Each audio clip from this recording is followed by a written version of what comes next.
Oi pessoal, bom dia, boa tarde, boa noite e saúde a todos, isso que interessa. Eu preciso vir aqui é, para fazer um prólogo, vou tentar ser mais sucinto possível, mas é quase que impossível, porque o assunto da esquerda, direita e centro é um assunto muito complexo e o seu surgimento foi sanguinolento, entendeu? Ele veio de uma revolução popular, a vida na França, que foi a queda da Bastilha. A queda da Bastilha foi a soltura em massa de todos que lá estavam presos. Então vocês veem muito a figura da mulher com os seios de fora carregando a bandeira revoltosa. E foi um levante popular muito agressivo mesmo, fomentado por alguns filósofos como Robespierre. E depois a coisa ficou tão feia, tanta coisa foi dita, tanta coisa foi feita, que tudo acabou que Robespierre, que foi um dos mentores do movimento, acabou sendo execrado e executado. Pois é, ele perdeu a cabeça na guilhotina. A guilhotina cortou a cabeça de muita gente. Porque numa análise mais assim contemporânea, deve ter sido algo dantesco, né? Aquele pátio central encharcado de sangue para tudo que é lado e as cabeças rolando. Então foi uma coisa muito chocante, muito chocante. Eu mesmo, quando estudei isso, eu fiquei muito abalado, porque os camaradas eram radicais demais.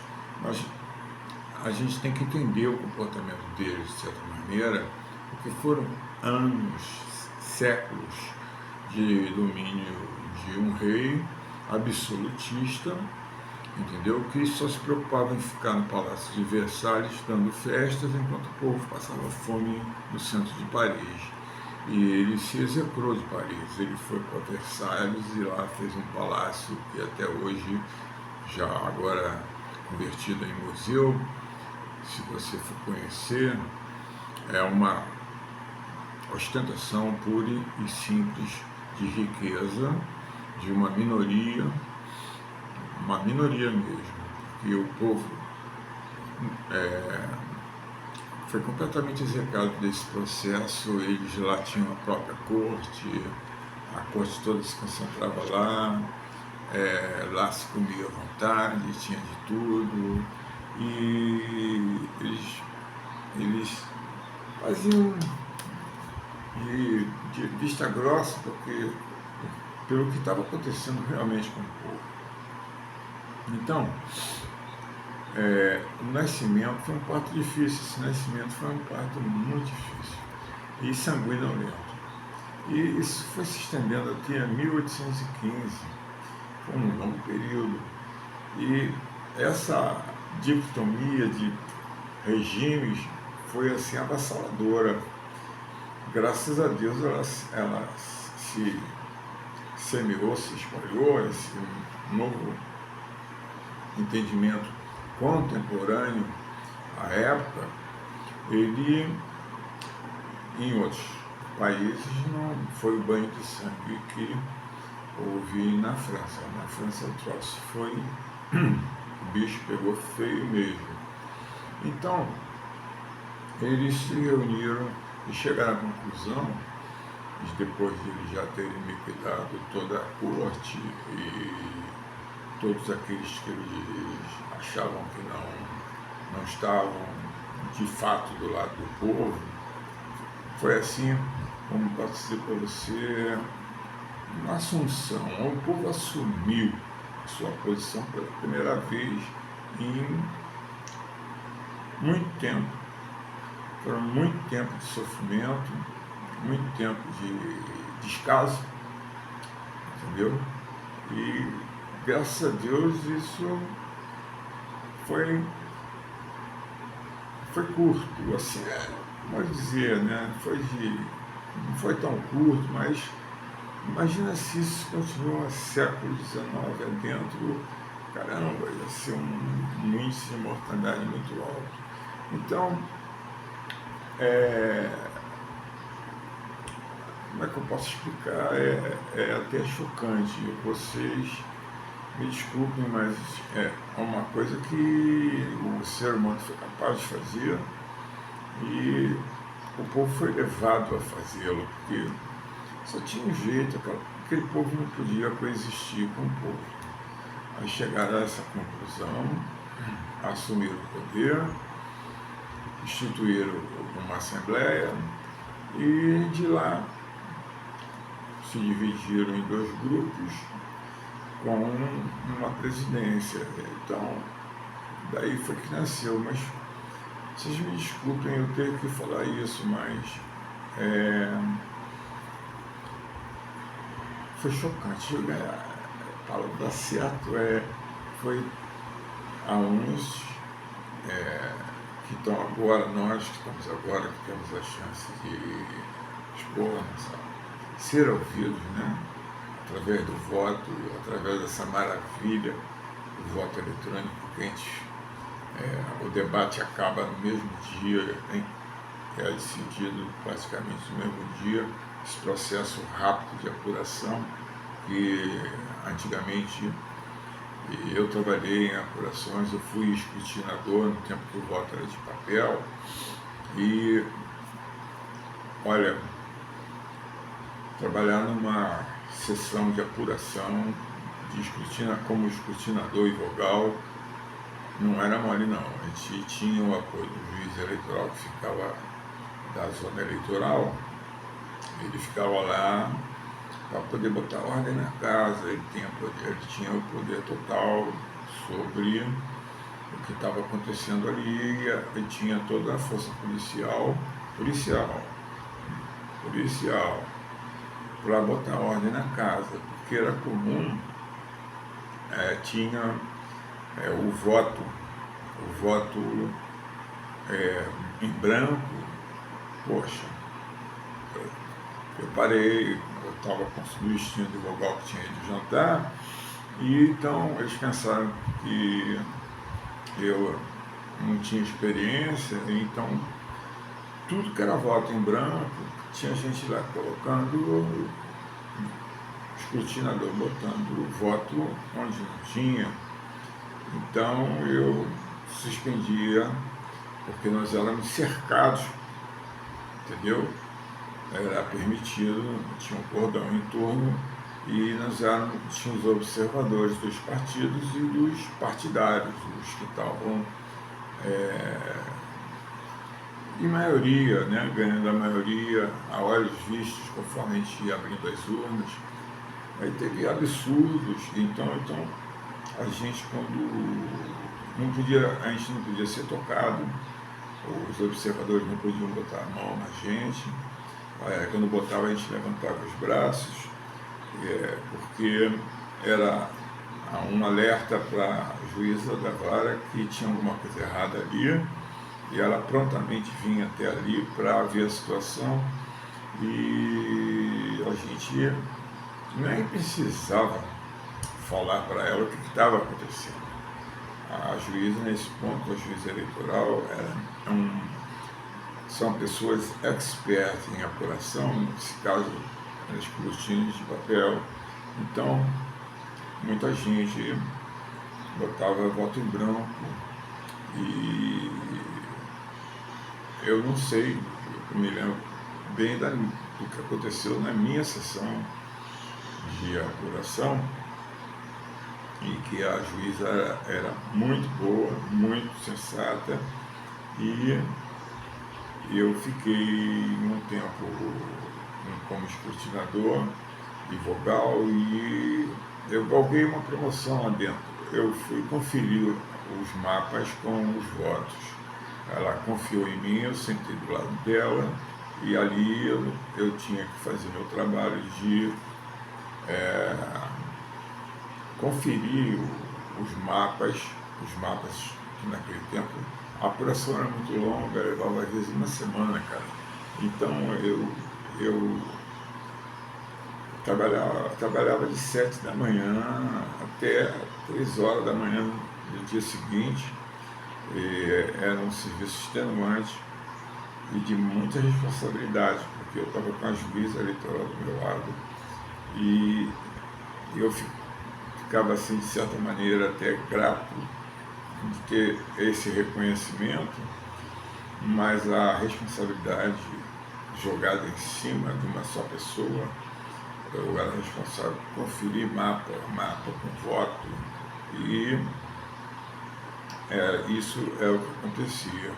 E já a apuração eletrônica, graças a Deus que veio isso, e vocês acreditem, eu trabalhei no Banco do Brasil há muitos anos e comecei bem por baixo, e já com 5 anos de trabalho, toda a minha experiência de faculdade, porque eu aprendi a programar na faculdade, e eu fui para a área de informática do Banco do Brasil. Então, eu comecei também por baixo, como operador de computador, e fui tocando minha vida, trabalhando, ralando pra caramba, e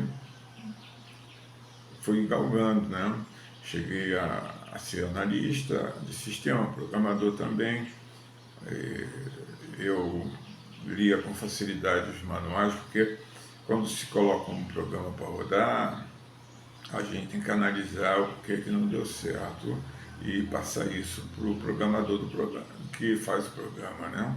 Então a gente tem que dar uns puxãozinhos de orelha aqui e ali. Quando a gente acha, eu era fluente em inglês, eu pegava o manual, que era um livro assim, todo escrito com instruções e tudo em inglês. Então tinha que ser uma pessoa que fosse de fluência em inglês.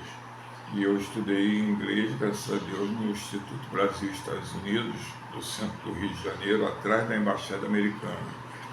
Então,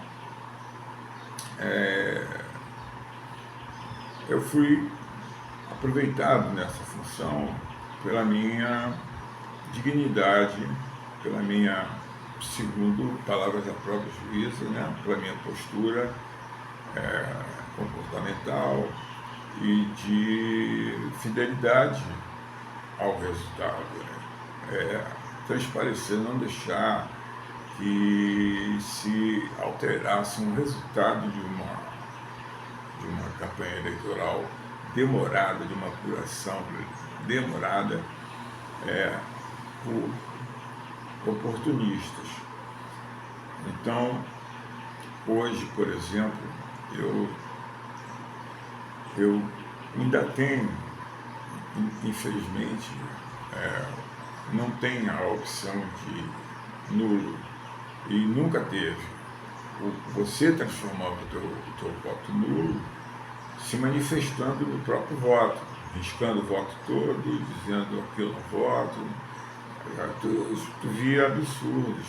Eu vou contar um absurdo aqui que aconteceu na minha apuração, quando eu estava como vogal substituto ali na hora da janta. Nós fomos abrir uma urna, e quando nós pegamos a urna, cara, parecia que nós estávamos na porta do mictório público. O cheiro que vinha da urna era horrível. Aí, poxa, teve que abrir aquilo. Eu tinha, como eram muitos papéis, e na época que eu trabalhei estava meio conturbada ainda, né? Eu peguei o finalzinho do governo militar, mas nas apurações não tinha nenhum militar presente, eram só policiais civis sob o controle da juíza eleitoral. Então, era uma coisa séria, séria. E a juíza, eu vi a juíza da ordem de prisão, há muito delegado partidário, por mau comportamento, o pessoal ia em cana e só era solto depois que a apuração acabava. O negócio não era brincadeira não, entendeu? Eu, sinceramente, nunca participei de uma apuração de votos eletrônicos, mas o pouco que eu pude ver e o que eu sei, né, de informática, a urna é uma caixa fechada, né? Ela é selada e verificada exaustivamente se não houve violação. É o único modo de você fazer alguma coisa é você violar a urna e violar o código de computação que rege a urna, entendeu? É a única maneira. Então, a urna são os juízes eleitorais que escolhem quem cuida das urnas, quem lida com as urnas. Então ele tem a capacidade de chamar a si a responsabilidade de tudo e há de se respeitar esse comportamento. E ela queria tudo, que tudo corresse na maior paz e organização, sem confusão, porque tinha partidos quando viam que eles chamavam assim, esse é o curral eleitoral do meu candidato, poxa, meu candidato perdeu feio aí, pô, aí tem coisa. Olha, rapaz, eu vi gente ser presa, né? Assim na maior boa mesmo, porque a gente eu acompanhava com o vogal, eu supervisionava e a juíza me supervisionava. Então, era uma coisa séria, eu podia ser preso se eu não agisse com lisura. E, graças a Deus, a juíza me deu esse voto de confiança, vendo o meu trabalho, e me botou para a conferência de mapas, que era uma coisa mais complexa, e tinha que ser uma pessoa que tivesse uma capacidade analítica e de pensamento que coadunasse com a intenção eleitoral, e não que o resultado fosse o que eles queriam que eles fossem o resultado. O resultado tinha que ser o que o povo queria. Então, agora voltando ao assunto que eu tinha levantado da urna fedorenta, vocês não acreditam que a gente encontrou. Desculpa, filha. Estou um pouco adoentado. Vocês me desculpem, às vezes eu engasgo. E então, como é que eu vou explicar para vocês? A gente abria as urnas e descarregava as urnas no centro da mesa, e ali ficava à disposição, você metia a mão no primeiro voto que via, abria, computava, marcava no teu mapa, e depois foi o serviço que eu passei a fazer, foi a conciliação dos mapas para poder lançar o resultado no boletim. Eu fazia os boletins que iam ser usados depois aqui, esses mapas eram levados com escolta policial até o centro, onde eram computados, né? Naquele tempo era tudo colocado, digitado, o resultado daquele mapa, então aqueles mapas e eu era execrado, ficava do lado do juiz, então era uma pessoa, foi a primeira vez eu me senti uma pessoa realmente protegida, quer dizer, não de um franco-atirador, mas protegida, assim, de um local de alta perturbação. Vocês não imaginam que é uma apuração feita com votos de papel. E nessa confusão toda, né, um dos escrutinadores achou a razão do mau cheiro daquela urna. Nós já tínhamos aberto várias urnas, não tinha nada demais, tinha cheiro de quê? De papel, né? De papel, mas essa tinha um cheiro mesmo de mictório puro. Então, o coitado meteu a mão no voto. Quando ele abriu, quem votou ali naquela cédula deve ter tido muito trabalho em fazer o ato que ele fez. Ele pegou uma pelotinha assim, de fezes de cachorro, e escreveu que não votava em merda nenhum, entendeu? E botou aquilo e dobrou o voto, amassando bem ali, aquilo e dobrou, bem dobrado.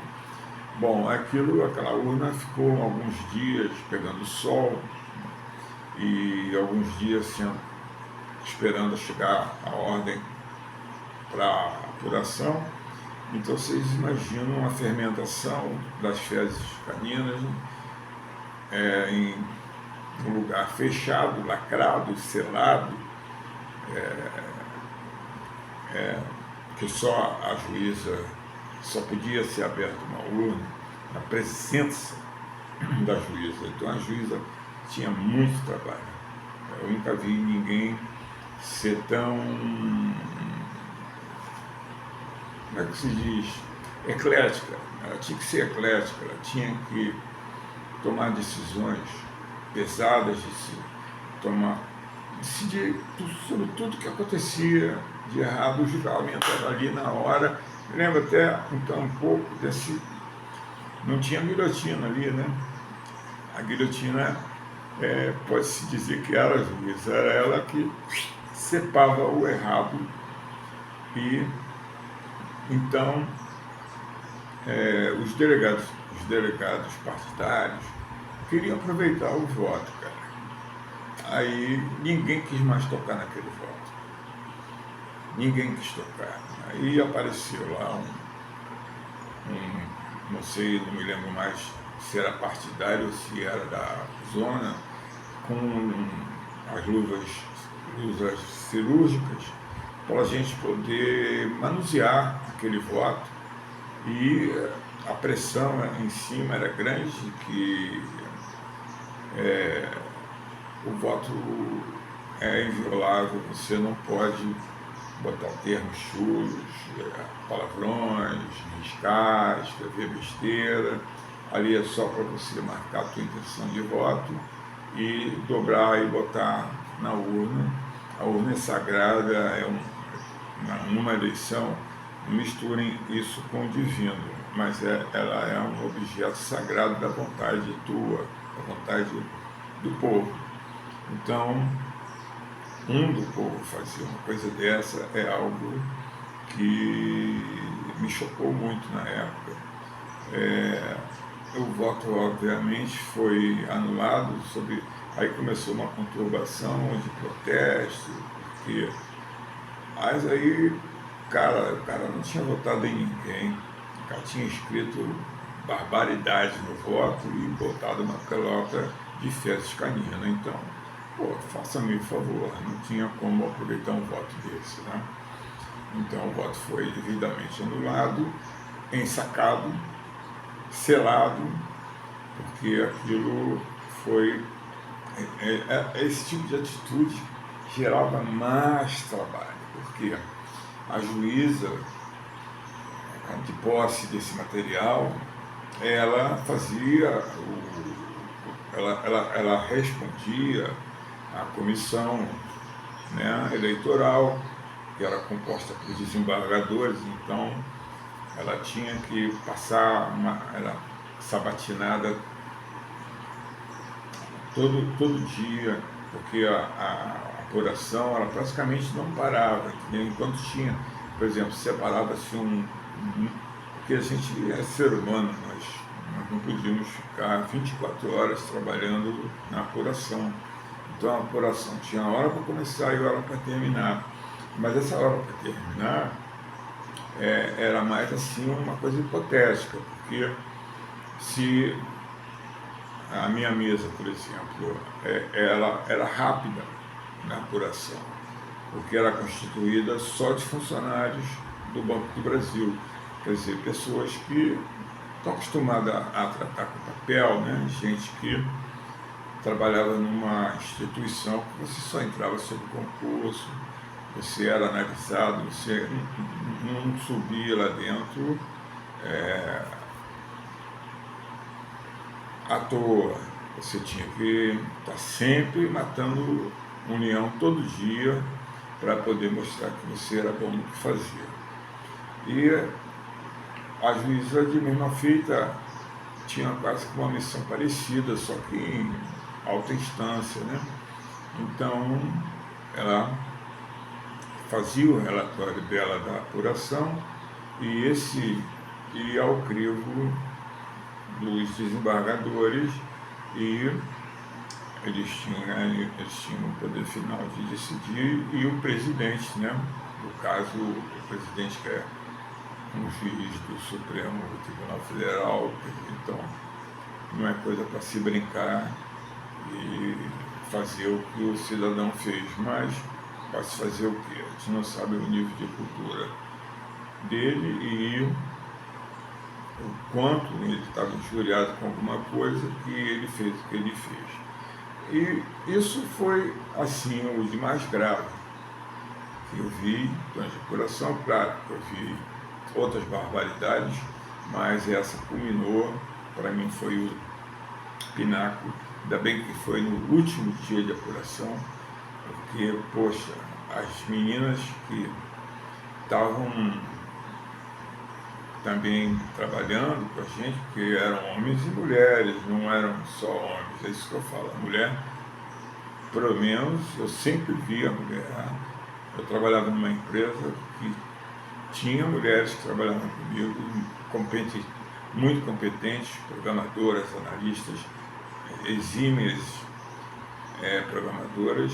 Nossa, eu posso falar isso, porque chefiei-as, eu analisei o trabalho delas, o modo delas montarem o fluxograma de um programa. Então, gente, a gente viu as meninas, as mulheres que estavam apurando, muitas passaram mal, tiveram que sair às pressas, ir para o banheiro para botar o gel para fora, porque era uma excrescência que aconteceu, e uma coisa assim que até hoje me dá ânsia de vômito, né? Desculpa a palavra, mas foi isso que aconteceu. Para vocês verem como uma apuração não é a gente não está lá para ver a vida passar, a gente está lá para fazer a vida andar, entendeu? É a vontade do povo, e a vontade do povo é sagrada, e isso ficou claro desde o início, e os delegados partidários tentavam a todo custo tumultuar, e se não tem juiz lá, meu filho, o negócio vai ficar feio. E parabenizo também o comando na época, né, da Polícia Civil, que era muito cordato, e ficava sempre um capitão, era um tenente, um sargento e vários policiais à disposição da juíza, entendeu? O camborão ficava lá fora, se alguém era preso imediatamente, sumariamente ali, entendeu? E depois ia ter que se explicar, mas era aberto um processo contra ele, a coisa era séria, não tem essa, pelo menos a zona que eu trabalhei, a coisa, o bicho pegava legal, o comportamental, quando havia exaltação, turbamento da ordem ali, o camarada era enquadrado na hora em turbamento da ordem pública, e chilindrou nele e processo em cima dele. Então, gente, é isso que eu tenho a dizer dessa parte assim, eleitoral. eu queria deixar claro como era o processo. Agora confesso a vocês que eu desconheço, eu só voto, né, na urna. E graças a Deus que tem a urna, porque me facilitou muito, porque a pressão com o papel era muito grande, entendeu? Era muito grande. A urna, ela te facilita, por exemplo, o analfabeto passou a poder votar graças à urna, gente.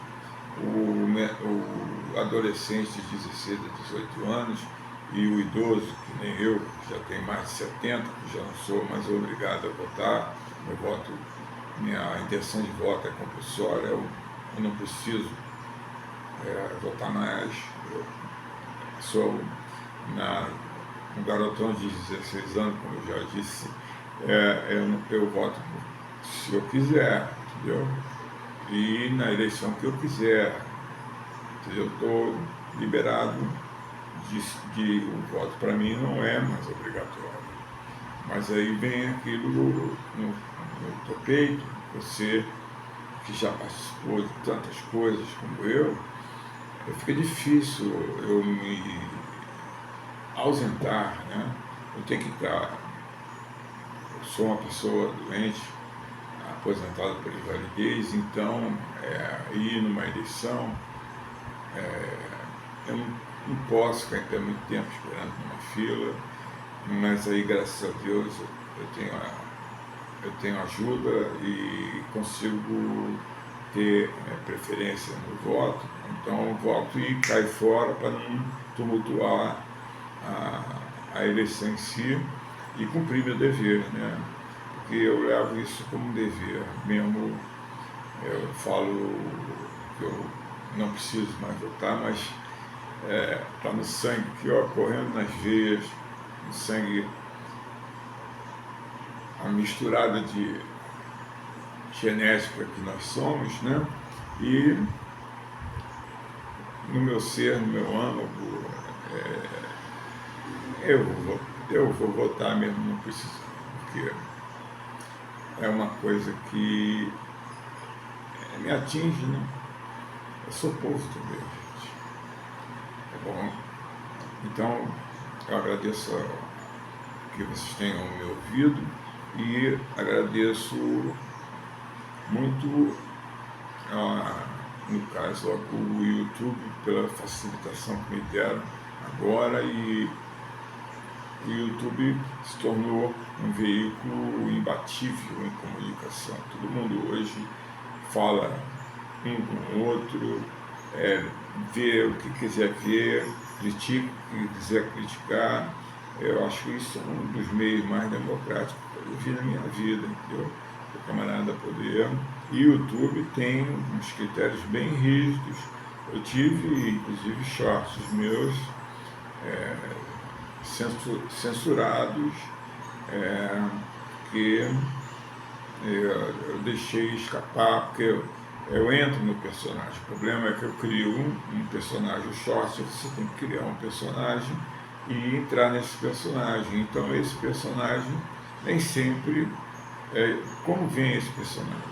Esse personagem vem da vivência de ver tantos personagens iguais durante a vida, e às vezes eu sou fiel demais na reprodução do personagem, e sabiamente o YouTube me coloca no meu lugar e me demonstra que onde eu errei, e eu aí evito. Antes de fazer um short, eu peço muito ao Pai ajuda para me orientar no que eu vou falar, para não deixar eu não me exalto, geralmente se eu me exalto é o personagem que se exalta, não sou eu, não tem nada a ver. É um personagem, o short, ele é aberto, você pode falar normalmente, como você pode criar personagem, porque o short é tão pequeno que você é um meio de comunicação rápido, rasteiro, e tem que ser compreendido. Agora, tem shorts, para serem compreendidos, você tem que assistir o que foi dito sobre o que o short está fazendo menção, entendeu? Senão você não vai entender nada, e aí pode não gostar do short. E isso me deixa, de certa maneira, triste, porque eu quero levar alegria, né, descontração e a mensagem certa. Só isso, gente. E que o que eu mais quero é que vocês tenham saúde e uma boa vida. Muito obrigado por me ouvir e eu fico por aqui nessa, tá bom? Obrigado. Até a próxima.